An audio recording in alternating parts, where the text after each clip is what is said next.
What's up, YouTube fans? Today we're going to take a look at the Action Toys Ultimetal S series Hotrod and Rodimus Prime. So yes, this does convert from Hotrod to Rodimus Prime. It doesn't transform, it is an action figure. If you don't know, Action Toys does make some other figures. They actually have the Action Robo line from GoBots. They also have the Ultimetal official series, which is kind of a bigger robot, which has removable panels. Those run for like about $1,000 each. They're very expensive action figures. They made a Optimus and a Megatron and Ultra Magnus. So this is kind of a subline of that. It's a little bit cheaper. It's around $300. I haven't seen it on my channel partner, the Chosen Prime, but I do see it on the BBTS website. So it may be exclusive with them. I'm not really sure. But out of package, this thing is absolutely gorgeous, 100% painted. The first thing you want to do is take his wing here. And this is a relatively thin plastic, so be careful with this. But that's going to plug in right here at the top. You could also do it here, like that. But that seems a little bit low to me.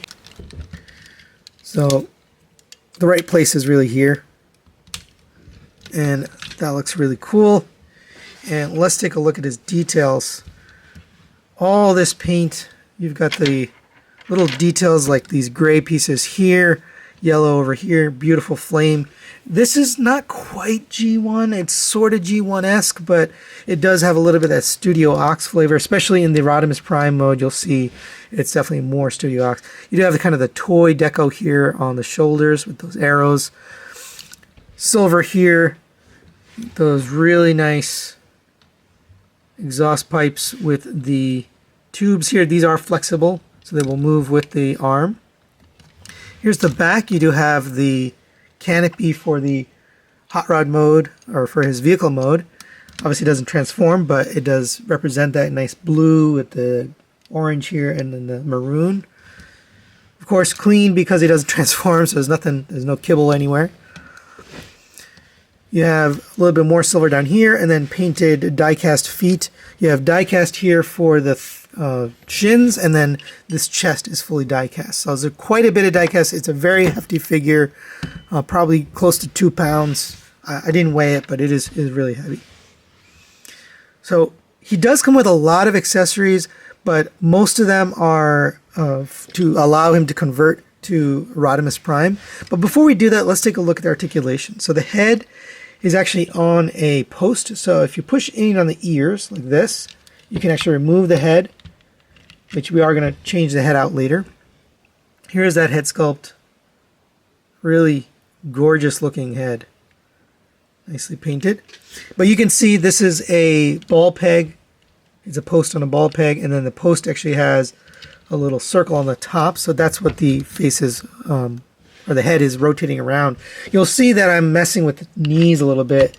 I'll talk about that a little bit later, but because of that joint, you get the head rotates all the way around. You do get side to side due to that ball joint, and you can rotate all the way around. You can go down to there and up to there. So really maximum movement on that neck. For the shoulders, they rotate all the way around here on a ratchet. That works really nicely. Goes out to the side, up to here. Now, you can get it further if you were to extend the shoulders out. There is a feature to do that, but it's really meant for the Rodimus mode, so I'm not going to do that here. No butterfly joint or anything like that. You have a rotation here at the bicep. You have a double jointed elbow, gets you the full bend. As you do that, these tubes move with it. Really cool looking. You have a wrist on a ball joint, so it does rotate all the way around, up, down, left, and right, and you can rotate the wrist. The fingers are individually articulated at 1-2 pins, and then a base is on a ball joint, so you can get these splayed out if you want to. The thumb is on a ball joint as well, and then there is a pin on the inner thumb joint there. I wish this would actually move out a little bit more, but it doesn't, so you have to kind of bring it up here, but it works. So that's it for the hands. For the waist, you have a rotation here. You're better off lifting this up on that ball joint there. That gives you a little bit more movement. So you get ab crunch down to there, back to there, side to side, and a rotation. It is a tight joint, but it does work. And then you can just push it back down when you get to the position you want. For the legs, the hip skirts are actually attached to the hip joint. So as you rotate the hip, it moves with it. You do want to be careful with this because it's fully painted and the clearance is pretty tight. So you can get the hips up to there, all the way back to there. Out to the side, not much, and this is not my figure, so I don't want to push it, but I can get it basically up to there before it starts colliding. I don't know if there's a way to move this hip skirt out of the way or just, take it off, but you're basically limited to there. You have a rotation at the upper thigh. Double jointed knee gets you past 90 degrees, but not the full bend. It may actually do more in the Rodimus mode just because this will be a different clearance. But for the feet, you have a tilt this way. It's on a ratchet. This way, you have a little bit of forward and backward on this foot. And then the toe itself can tilt up and then down. And now as far as accessories go, in Hot Rod mode, you do get these guns here. Painted in this nice gunmetal silver and black. They obviously will combine later, but for now, we'll get him into his hands. It does have the typical tab here, but it's a little tricky to get in there. So you want to open up the thumb and then have the pointer finger kind of bent so you can get that through the trigger guard. So get that through the trigger and then tab in to the palm. All right, and once you get that pointer finger in, you can close these fingers around. It appears like you can't get the thumb around. That's the way it's designed. It really doesn't, you really can't get it across here. So that's unfortunate, but that looks really good. Nice looking gun. Same on this side, you can get this into the other hand as well. All right, there it is with both guns in. That looks really good. I like how he can wield both of those handguns. Now, you also get a flight stand here, or not a flight stand, but just a stand. It's done in this black. Not too bad. So in order to install this, you're going to want to take this piece here. And this is feels like aluminum, but not 100% sure. And then take this, slide this through. And then you're going to take this, and I believe this screws in. Let me see. Yeah, feels like it screws in. So screw this in. Right, and then rotate this forward. Bring this up.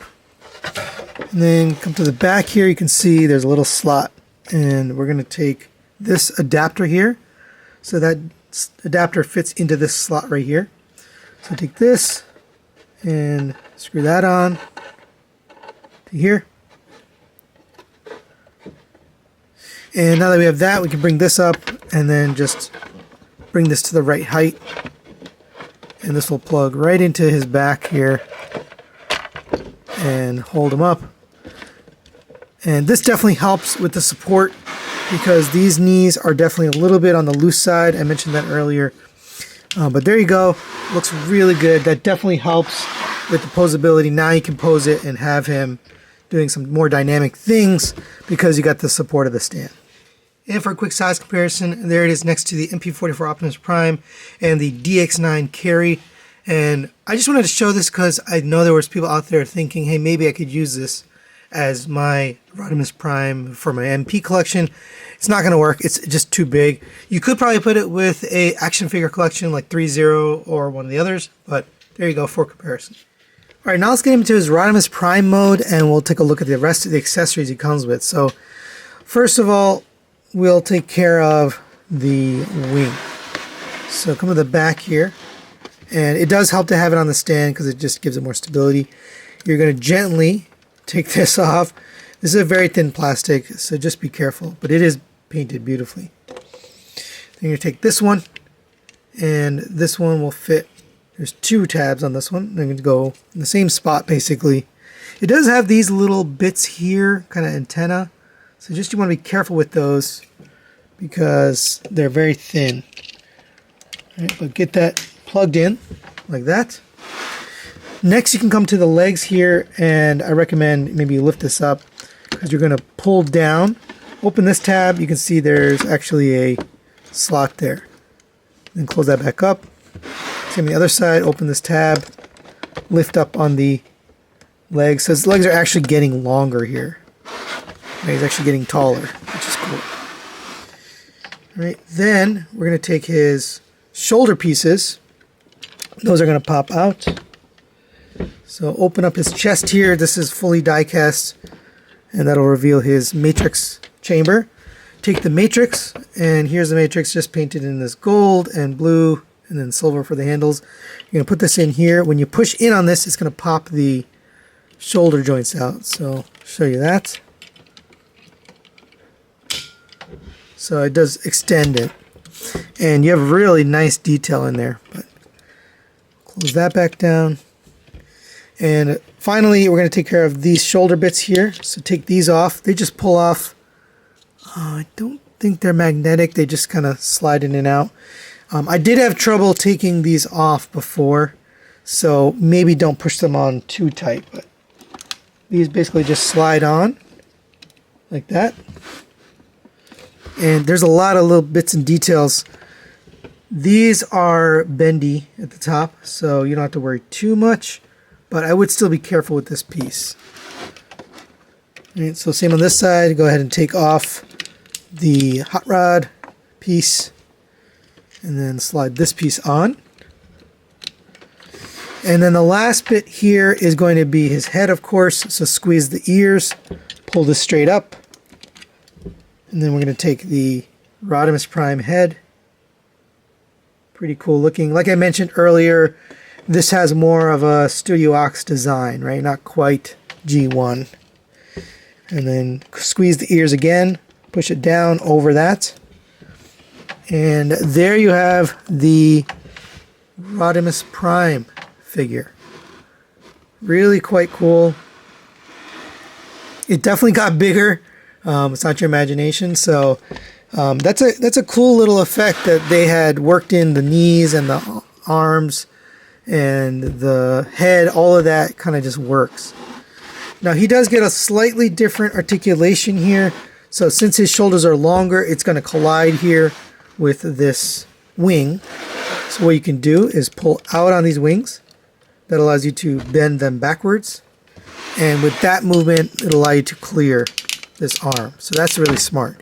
There's also this, which I don't really know what that's for. I guess it's the Studio Ox look there.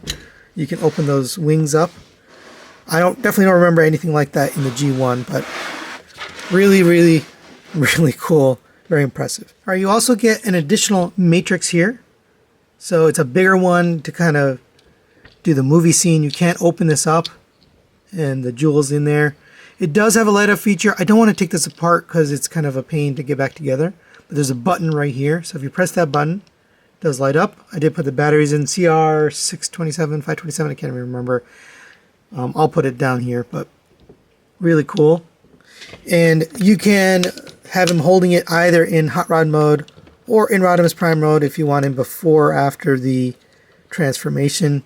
And there you go. You can recreate the scene with him opening up the matrix, and you can do it in either mode, but that looks really cool, and the light up feature definitely adds to it.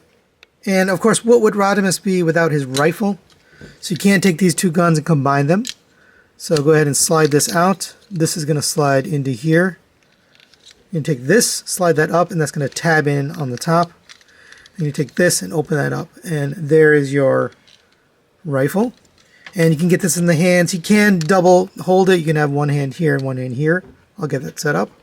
So there it is with the gun posed, and I'm going to do final thoughts because that took some work to get it there. So final thoughts on the Action Toys Ultimetal S Series Hot Rod and Rodimus Prime. Let's start with the positives. This thing is gorgeous. It's really beautiful. The Hot Rod mode and the Rodimus Prime mode both look really good. It's fully painted, fully detailed. It's got really everything you want on a Hot Rod and Rodimus Prime. You got all the right accessories. You can basically convert him into Rodimus. I really liked the way they did it. It is that Studio Ox design, so if you're not a fan of that, you might not like the look of this. Me personally, I think it still looks really good, even though it's not quite G1. I do like the gun. It's cool that it converts. The stand works really well, holds him in place. You definitely need the stand because it's a heavier figure, and there's some parts, especially the knees. So negatives wise, these knees are kind of on the loose side. The other thing is these fingers are a little bit fiddly. They're kind of loose, not loose, but they just kind of remind me of like KFC hands. They're just kind of wiggly, and it's hard to get it into the pose you want. Once you get it there, it's fine, but they are just a little fiddly. Other than those two things, I really like this thing. I think it's a great figure. They did a good job with it. Now, is it $300? It depends. If you're the kind of collector that likes 3.0, it is on par with that kind of stuff, 3.0 or Flame Toys. It's a higher end of that range at $300, but I do think it's a pretty nice action figure on par with 3.0. So that's it for today. Thanks for watching, and we'll see you next time.